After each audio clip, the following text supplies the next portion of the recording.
আমি কেমনে আমার এই কইজা টুকরা ছাড়া আমি থাকবো? আমার পক্ষে সম্ভব না। দিনে 50 থেকে 100 টাকা করলে আমি আজকে কার সাথে ঘুমাবো? রামিসা পপুলার কিন্ডারগার্টেনের দ্বিতীয় শ্রেণীর শিক্ষার্থী। প্রতিদিনের মতোই আর 10টা সকালের মতো সেদিনও মায়ের হাত ধরে তার স্কুলে যাওয়ার কথা ছিল। কিন্তু কে জানতো সে কোমল হাত দুটো আর কোনোদিন তার মায়ের স্নেহের স্পর্শ পাবে না। কি অপরাধ করছে নির্মম ভাবে আমার বাচ্চাটাকে হত্যা করলো? আমার যদি কোনো দোষ থাকে, আমার কোনো যদি অন্যায় থাকে, প্রকাশ্যে আপনারা আমার ফাঁসি দিয়ে দেন। আমি এই বাচ্চাটা ছাড়া আমি থাকবো কেমনে? গত 19শে মে সকাল রামিসার মা লক্ষ্য করলেন ঘর থেকে বারবার ডাকলেও কোনো সাড়া মিলছে না রামিসার।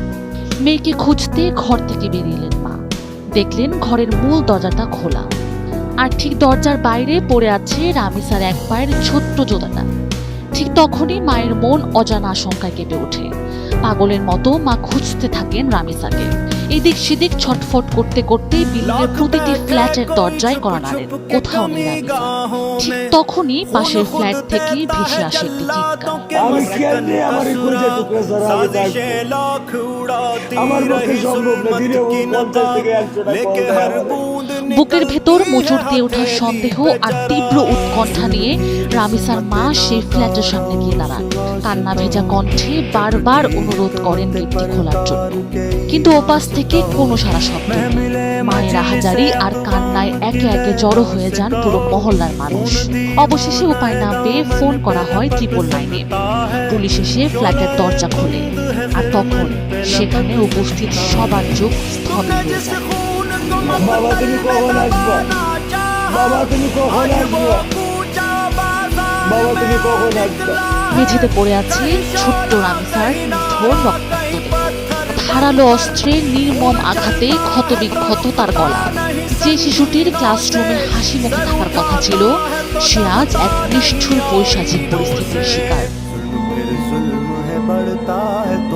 দীর্ঘ 17 বছর ধরে এই বাসায় সপরিবারে থাকে রামিসার পরিবার। আর পাশের ফ্ল্যাটটি মাত্র 2 মাসের জন্য ভাড়া নিয়েছিল রিক্সা মেকানিক সোহেল রানা ও তার স্ত্রী স্বপ্না। রামিসার পরিবারের সাথে তাদের কোনো আলাপ পরিচয় ছিল না। প্রতিবেশী এবং রামিসার বাবার স্পষ্ট দাবি, তাই পূর্ব শত্রুতার কোনো প্রশ্নই আসে না। তবে কি এমন আক্রোশ ছিল সোহেল রানা আর তার স্ত্রীর? কেনই বা তারা টার্গেট করলো এই নিষ্পাপ শিশুকে? এই কেন হিসাব মিলাতে আমাদের একটু পিছন দিয়ে তাকাতে হবে আমাদের সমাজের এক ভয়ঙ্কর ও অন্ধকার পরিসংখ্যানের দিকে। মানবাধিকার সংস্থা হিউম্যান রাইটস সাপোর্ট সোসাইটির হিসাব মতে শুধু 2025 সালে এদেশে কমপক্ষে 828 জন নারী ও শিশু ধর্ষণের শিকার হয়েছে, যার মধ্যে 474 জনই ছিল 18 বছর কম বয়সী, অর্থাৎ অবুঝ শিশু। আর এই পাশবিকতার পর নির্মমভাবে হত্যা করা হয়েছে 28 জনকে। রামিসার এই নৃশংস পরিণতিও কি তবে সে অন্ধকার লালসারই অংশ? ঘটনার 7 ঘন্টার মধ্যে মূল অভিযুক্ত সোহেল রানা আটক হলেও নিভে যাওয়া প্রদীপ তো আর জ্বলবে না। বুক ফাটা আর্তনাদ করা রামিসার বাবা সাংবাদিকদের ক্যামেরার সামনে দাঁড়িয়ে যে কথাটি বলেছেন, তা পুরো রাষ্ট্র ব্যবস্থার গালে একটি চপের আঘাত। তিনি শান্ত কিন্তু চরম ক্ষুব্ধ গলায় বলেছেন, আপনারা বিচার করতে পারবেন না। 15 দিন পর নতুন সব খবরের ভিড়ে রামিসার ঘটনাও ভুলে যাবেন। আপনারা পারবেন না, এটা বড় জীবন 15 দিন, এরপর আরেকটা বড় কোনো ঘটনা পড়বে, এটা ধরে চলে যাবে।